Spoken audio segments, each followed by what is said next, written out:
மாமா, அவர் என்ன பிரச்சனை பண்ணாலும் சரி, இல்ல அவருக்கு ஏதாவது பிரச்சனை இருக்குன்னு சொன்னாலும், இல்ல உண்மையிலேயே உடல் ரீதியா பிரச்சனை இருந்தாலும் நான் இங்க இருக்க போறதில்ல.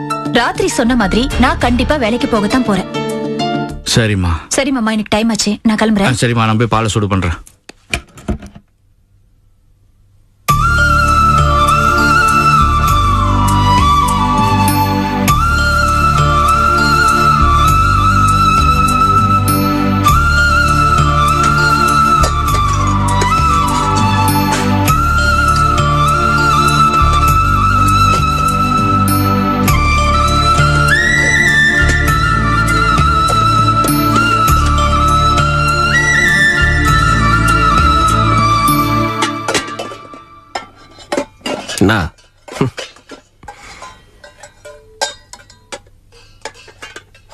என்னப்பா பாக்குற? வீட்டைத்தான். இந்த வீட்டை பாக்குறதுக்கு என்ன இருக்கு? இல்லம்மா, இந்த வீட்டை பார்க்கும்போது எனக்கு நம்ம பழைய வீடு ஞாபகம் வருது. கிழவி வீடுல. நாங்க கூட அன்னைக்கு இததான் பேசணும். சக்கரை சுத்தி பழைய நிலைமைக்கு வர்ற மாதிரி. நானும் எங்கெங்கயோ சுத்தி இப்ப பழையபடியே பழைய வீடு மாதிரி ஒரு வீடு, பழைய பழப்பு மாதிரி, காசுக்கும் கஞ்சிக்கும் கஷ்டப்படுற பழப்பு மாதிரி பழைக்கணும்னு எனக்கு எழுதியிருக்கு. அதான் காலம் போன கடைசியில இங்க வந்து சேர்ந்திருக்கேன். யாரும்மா நீ குத்த சொல்ற? நீயும் நிர்மலாவும் ஆசைப்பட்டு தேடிக்கிட்ட வாழ்க்கை தானே அது?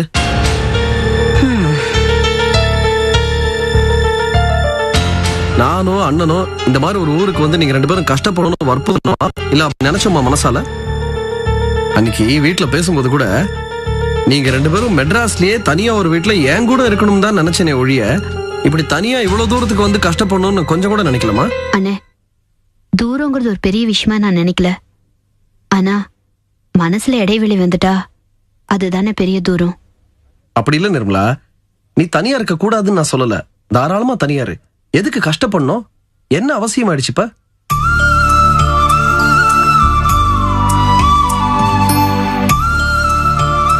நிர்மலா, நம்ம முன்னாடி கிழவி வீட்டுல இருந்த போது பணங்காசு, வயிறார நல்ல சாப்பாடு, துணிமணி இது எல்லாமே நமக்கு கனவாதான் இருந்துச்சு. அதனால அதெல்லாம் நமக்கு பெருசா தெரியவே இல்லை. அப்படியே எப்படியோ சமாளிச்சு சந்தோஷமா வாழ்ந்துட்டோம் அந்த வீட்டுல. ஆனா இன்னைக்கு கடவுள் புண்ணியத்துல ஓரளவுக்கு வசதியா இருக்கும். அந்த வசதி பழகியும் போச்சு. இப்ப மறுபடியும் அதே மாதிரி ஒரு வாழ்க்கையை தேடி பிடிச்சு கஷ்டப்படணும்னு என்ன அவசியம்? செல்வம், நீ பேசுறது என்னன்னு எனக்கு தெரியுதுடா. இத்தனை வயசுக்கு அப்புறம் உடம்பு நிறைய பிரச்சனைகளை வச்சுக்கிட்டு எனக்கு மட்டும் சிரமப்படணும்னு என்னடா இருக்கு? ஆனா வேற வழியே கிடையாதுடா. பொம்பளை பிள்ளைங்களுக்கு ஆணு புருஷன் அமையலன்னா இப்படிதான்டா. அமையற புருஷனை பொறுத்துதான் அதுங்களுக்கெல்லாம் வாழ்க்கை. நிர்மல தலையில ஆண்டவன் நல்ல எழுத்து எழுதல. அவளோட அப்பன் தரித்திரம் அவளை போட்டு துரத்திட்டு இருக்கு. தரித்திரம் அது இதுன்னா பேசாதம்மா. நான் இருக்கேன்லம்மா, நான் உங்களை அப்படி விட்டுருவேனா? எது ஒண்ணுனாலும் என்ன கேளுமா, நான் பண்றேன். என்ன விடுங்க, அண்ணா உங்களெல்லாம் அப்படி விட்டுருவாரா? என்னன்னு புரியாம பேசுற? நான் என்ன புரியாம பேசுறேன்? என்ன, நான் இவ்வளவு தூரம் முயற்சி எடுத்தது எதுக்காக? ஏன் வாழ்க்கையை நான் வாழணும், சொந்தமா யாரையும் எதிர்பார்க்காம நான் நிக்கணும். அதுக்காக தானே இவ்வளவு தூரம் வந்திருக்கேன். கஷ்டத்தை சந்தோஷமா ஏத்துக்கணும்னு நான் முடிவு பண்ணிருக்கேன். இதுல தயவு செஞ்சு யாரும் தலையிட வேண்டாம். கூட பிறந்தவங்கன்ற ஸ்தானத்துல இருந்து அடிக்கடி இங்க வந்துட்டு போங்க. எனக்கு பாதுகாப்பா இருங்க. மத்தபடி பணம் காசெல்லாம் கொடுத்து எனக்கு உதவ வேண்டாம். நான் என் சம்பளத்துக்குள்ள இருந்தே வாழ்ந்து பழகிக்கிறேன். எதுக்கு நிர்மலா 50க்கும் 100க்கும் செலவழிக்கிறதுக்கு யோசிச்சுக்கிட்டு நீயும் அம்மாவும் எதுக்காக கஷ்டப்படணும்னு கேக்குறேன்? அண்ணே, உங்களோட பணத்தை வாங்கி நான் சாப்பிட்டு செலவு பண்றதுக்கு எதுக்காக நான் இங்க வந்து இருக்கணும்? பேசாம அங்கே இருந்திருக்கலாமே. இது என்னோட வாழ்க்கை. கஷ்டமோ நஷ்டமோ நான் பாத்துக்கிறேன். ஏதோ ஓரளவுக்கு என்ன படிக்க வச்சீங்க, கல்யாணமும் பண்ணி வச்சீங்க. எனக்கு சொந்த காலம் நிக்கிறதுக்கு தைரியத்தையும் கொடுத்துருக்கீங்க. அது போதும்னே. இதுக்கு மேலேயும் உங்ககிட்ட நான் மேல மேல எதிர்பார்க்கறது தப்பு. நீ கவலைப்படாத, நான் சமாளிச்சுக்குவேன். இல்ல நிர்மலா, அதெல்லாம் பேசலாம். பிராக்டிக்கலா நடைமுறைக்கு ஒத்தே வராது. கையில ஒரு சின்ன குழந்தைய வச்சுக்கிட்டு எப்படிமா நீ சமாளிக்க போற? ஏன்னு 3 குழந்தைங்களை வச்சுக்கிட்டு இட்லி சுட்டு நம்ம அம்மா நம்மளெல்லாம் காப்பாத்தி ஆளாக்கலையா? நான் அந்த வயசுல பிறந்தவன நான் சமாளிச்சுக்குவேன்.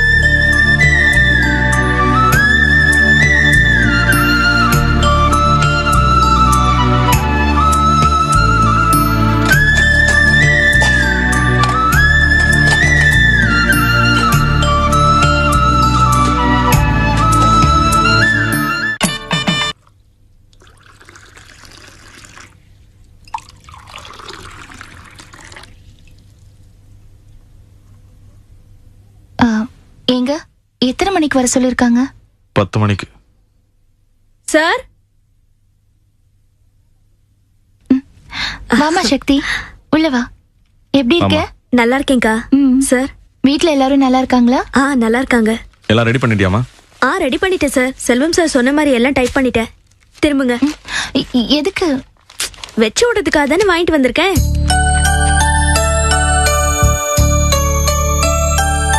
என்ன சார் ரெடி ஆயிட்டீங்களா? நான் ரெடி ஆயிட்டேம்மா. என்னமோ பரீட்சை எழுத போற மாதிரி ஒரு மாதிரி இருக்கு. Sir all the best. கண்டிப்பா அந்த ஆர்டர் நமக்கு தான் கிடைக்கும். உன் வாக்கு பலிக்கிட்டும் சக்தி. சரிக்கா நான் கிளம்புறேன். இருந்து ஏதாவது சாப்பிட்டு போமா. 2 பேருமே ஆபீஸ்ல இல்ல, யாராவது பார்ட்டிங்க வருவாங்க. நானா தான் அங்க இருக்கணும். வரேன்க்கா. வரேன் சார். சரிம்மா.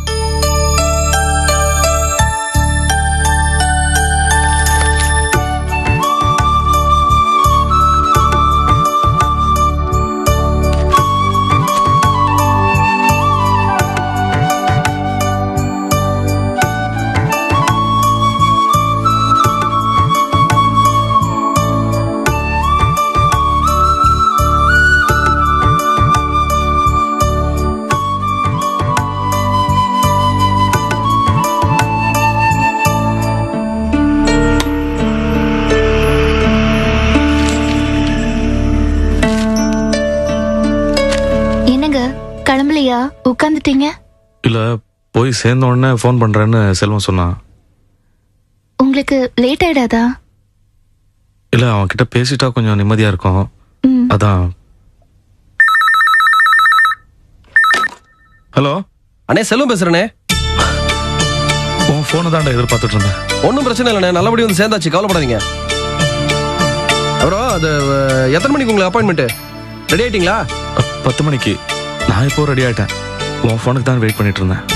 சரி, சக்தி கிட்ட இந்த கம்பெனி பத்தின டீடைல்ஸ் எல்லாம் ஃபைல் பண்ணி கொடுக்க சொன்னேன், கொடுத்துச்சா? பக்கத்துல அம்மா இருந்தா கூட. இதோ ஒரு நிமிஷம். நம்ம ஹலோ மாணிக்கம். ஆமா ஆமா, நல்லபடியா போய் சேர்ந்துட்டீங்களாமா? கஷ்டம் எல்லாம் எதுவும் இல்லையா? இல்லப்பா, அதெல்லாம் ஒண்ணும் இல்ல. உடம்புக்கெல்லாம் ஒண்ணும் இல்லையாமா? பிரச்சனை இல்லல? அதெல்லாம் எந்த பிரச்சனையும் இல்லப்பா. நல்லா சாப்பிடுங்கம்மா. உங்களுக்கு தேவையான மருந்தெல்லாம் வாங்கி கொடுக்க சொல்லி செல்வத்துக்கிட்ட சொல்லிருக்கேன். அதெல்லாம் கவலைப்படாதப்பா, நான் பாத்துக்கிறேன். நீ உன் உடம்ப பாத்துக்க மாணிக்கம். சரி, நடராஜ் எங்கப்பா? அவ தூங்குறான். சரிப்பா, நடராஜனை பத்திரமா பாத்துக்கோ. இத பாரு, ராத்திரி நேரத்துல ரொம்ப நேரம் கண்ணு முழிக்காத. நேரத்தோட சாப்பிடு, உடம்ப பாத்துக்கோ. என்ன? சரி, நிர்மலா கிட்ட போனை கொடுக்கறேன். ஹலோ அண்ணே. அண்ணே, எங்களை பத்தி நீ ஒன்றும் கவலைப்படாத அண்ணே. நாங்க இங்க நல்லா தானே இருக்கோம். அங்க குளிர் கொஞ்சம் அதிகமா இருக்கும். குழந்தைக்கு உடம்புக்கு எதுவும் வராம பாத்துக்கோமா. சரிண்ணே. உனக்கு என்ன தேவையோ செல்வத்துக்கிட்ட சொல்லி வாங்கிக்க. மேற்கொண்டு உனக்கு எப்ப என்ன தேவையோ உடனே எனக்கு ஒரு போன் பண்ண, நான் பாத்துக்கிறேன். போனை வச்சுட்டுமா அண்ணே? அம்மா கிட்ட கொஞ்சம் கூட. மாணிக்கம். அம்மா சொல்லுப்பா. அந்த சிமெண்ட் கம்பெனி கான்ட்ராக்ட் விஷயமா இன்னைக்கு போறேன். அந்த கான்ட்ராக்ட் நமக்கு கிடைச்சிருச்சுன்னா ரொம்ப நல்லா இருக்குமா? செல்வம் எல்லா விஷயத்தையும் சொன்னாப்பா.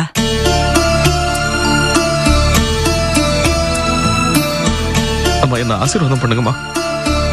உங்க வாயால என்ன வாழ்த்தினாதான் நான் நல்லா இருப்பேன். என் ஆசீர்வாதம் உனக்கு எப்பவுமே உண்டுப்பா. இந்த ஆர்டர் உனக்கே கிடைக்கும். அப்பா நேரம் ஆகுதாமே, நீ சீக்கிரம் கிளம்பு. வச்சிடுறேன்ப்பா. ம்.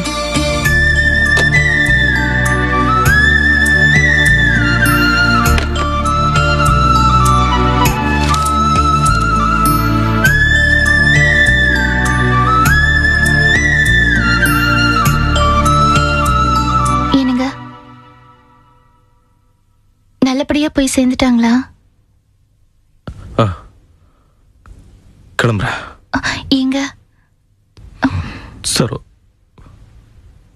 இப்பதான் முதல்ல ஒரு நல்ல காரியத்துக்கு போகும்போது அம்மா கிட்ட நேர்ல சொல்லாம அவங்க ஆசீர்வாதத்தை நேர்ல வாங்காம இப்பதான் போறேன். அதே மாதிரி முதல்ல ஒரு நல்ல காரியத்துக்கு போகும்போது உன்கிட்ட மட்டும் சொல்லிட்டு இப்பதான் போறேன். இந்த கான்ட்ராக்ட் கண்டிப்பா நமக்கு தான் கிடைக்குங்க. இந்த கான்ட்ராக்ட் நமக்கு கிடைச்சிருச்சுன்னா பிசினஸ்ல பல படிகளை ஒரே அடியா தாண்டிடலாம். இது எப்படியாவது வாங்கிடணுங்கிற வெறியில இருக்கேன். நான் கிளம்புறேன் சரோ. இருங்க, நான் வெளியில போய் சகுனம் பார்த்து சொல்றேன்.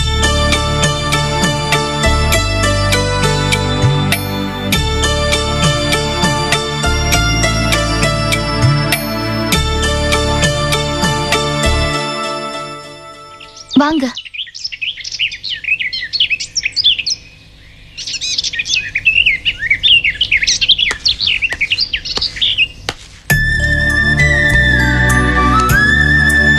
வரேன் சரோ.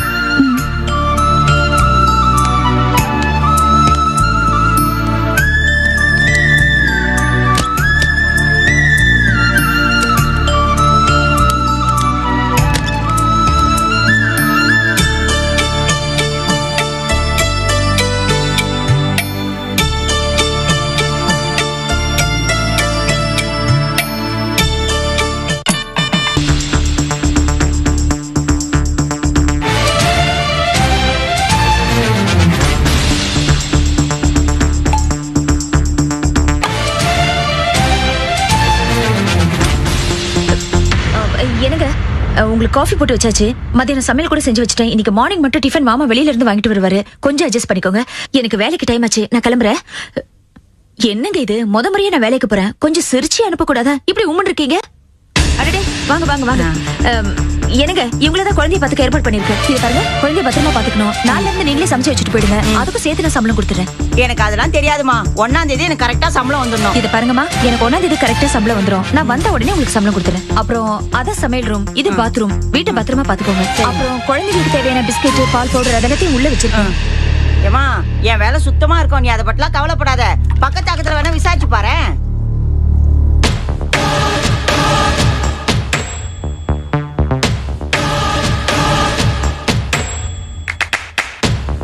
குழந்தைகளை பத்திரமா பாத்துக்கோங்க. ஏதாவது தேவைன்னா மாமாவை கேளுங்க, சரியா? அப்புறம் துணி துவைச்சு போட்டுங்க.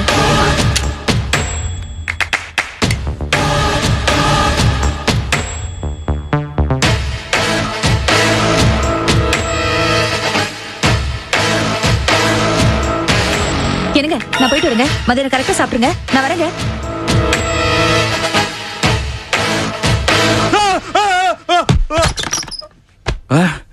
ரவி, டேய் ரவி, ரவி என்னாச்சுப்பா? ரவி, லீலா என்னாச்சுன்னு தெரியலையே. ரவி, ரவி, டேய் எந்திரிப்பா. ரவி, டேய் என்னடா ஆச்சு?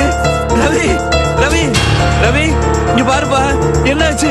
ரவி, ரவி, ஐயோ என்ன பண்ணுவேன் நானு? ரவி, என்னப்பாச்சு? ரவி, ரவி, ரவி, என்ன லீலா அது? ரவி, ரவி, ரவி இங்க பாருப்பா. ரவி, ஐயோ லீலா என்னமாச்சு? எப்படி நடந்திருக்கும்? டேய் என்னப்பாச்சு? ரவி இங்க பாருப்பா. ரவி, ரவி, ஐயோ டேய் ரவி. வாங்க செல்வம்.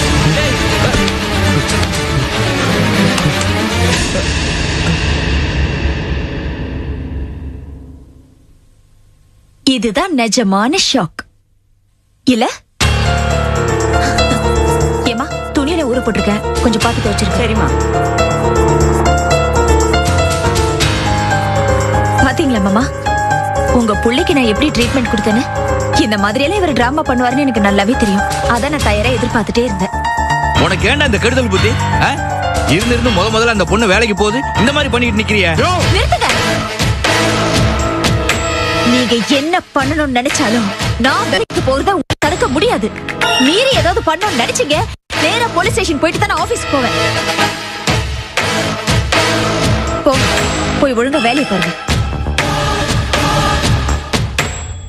மாமா, நான் வேலைக்கு போயிட்டு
பூஜை எல்லாம் நல்லபடியா முடிஞ்சது. உங்க சௌரிய பிரகாரம் ஒரு நல்ல நாளா பார்த்து குழந்தைக்கு பேர் வச்சிருங்க. அப்பனா நான் உத்தரவு வாங்கிக்கிறேன். இருங்கய்யா, ஒரு நிமிஷம். மாப்பிள்ள, வெயிட்டிங் தொட்டு கொண்டாங்க. ஐயருக்கு செய்ய வேண்டிய மரியாதை பண்ணிடுவோம். ரொம்ப சந்தோஷம் சாமி. உங்க ஆசீர்வாதத்தோட விசேஷம் நல்லபடியா நடந்துச்சு. நல்லதுங்க. குழந்தையும் நல்லபடியா வரணும். போயிட்டு வரேன். ஓகே, ஃபங்க்ஷன்லாம் நல்லபடியா முடிஞ்சது. என்ன பவானிக்கு பரிச்சை இல்லாம இருந்தா ரொம்ப நல்லா இருந்திருக்கும். இதுல விசேஷம் என்னன்னா, நீங்க முன்னாடி நின்னு நல்லபடியா நடத்தி வச்சீங்க. என்ன போஸ், என்கிட்ட சொல்ல வேண்டிய டயலாக இந்த ஆளை பார்த்து சொல்லிட்டு இருக்க. நீ என்ன பெரியவனா? போடா. நம்ம நடந்து வந்தாலே சபை நிறைஞ்சிருமையா? அப்படிப்பட்ட பர்சனாலிட்டி நம்மளது. நீ தான் சொல்லிக்கணும். குமார் தம்பி எது பேசினாலும் தமாஷ் தான். மாமா, இது தமாஷ் மாமா, நிஜம். அப்படியா? சரி லட்சுமணன் தம்பி, நீங்க ஏதோ சொல்ல வந்தீங்க, சொல்லுங்க. இதுவும் முக்கியமான விஷயம் தான்ப்பா. பொதுவா இந்த வீட்டை பொறுத்த வரைக்கும் எல்லா முக்கியமான விஷயங்களையும் பொறுப்பார்ந்து பேசுற ஆளு நான் தாங்கிறதால இதையும் நானே ஆரம்பிக்க வேண்டியதா போச்சு. தம்பி எதுவா இருந்தாலும் சீக்கிரம் சொல்லுங்க. ஒண்ணும் இல்ல, புண்ணியாதானம் நல்ல விதமா முடிஞ்சு போச்சு. கையோட விஜய் எங்க வீட்டுக்கு கூட்டு போறதா முடிவு பண்ணிருக்கோம். அதை சொல்லதான் வந்தேன். இது என்னங்க இது புது பழக்கம்? புண்ணியாதனம் முடிஞ்ச கையோட யாராவது பொண்ணு புகுந்த வீட்டுக்கு அனுப்புவாங்களா? என்னதானோ ஆம்பளைங்க பேசிட்டு இருக்காங்கன்னு நாங்களே பேசாம இருக்கிறப்போ நீ ஏன் பாயற? பின்ன விஜய் கையோட இப்பவே கூட்டு போறேன்னு சொன்னா எப்படிங்க அனுப்ப முடியும்? அனுப்பாம உங்க வீட்டு பொண்ணு உங்க வீட்லயே இருக்க முடியுமா? என்னைக்கா இருந்தாலும் எங்க வீட்டுல தானே வந்து இருக்கணும். இப்ப யாரு இல்லன்னு சொன்னது? அதுக்கெல்லாம் ஒரு முறை இருக்கு, அதுபடிதான் நடக்கணும். அதுக்கு ஒரு 4-5 மாசமாவது ஆகும். அர்த்தம் இல்லாம பேசாததானோ. 4-5 மாசம் விஜய் எதுக்காக இங்க இருக்கணும்? இது பாரு ஈஸ்வரி, உனக்கு பிறந்த வீடு புகுந்த வீடு ரெண்டும் தனித்தனியா கிடையாது, ரெண்டும் ஒண்ணுதான். உன் புருஷன் வீட்டோடய மாப்பிள்ளையா இருக்காரு, அதனால உனக்கு இதெல்லாம் ஒண்ணும் புரியாது, நீ பேசாத. லட்சுமணா, தனத்துக்கும் மேல ஏதோ கோவம் இருக்கு, அதான் உன ஸ்பெஷலா கவனிக்குது.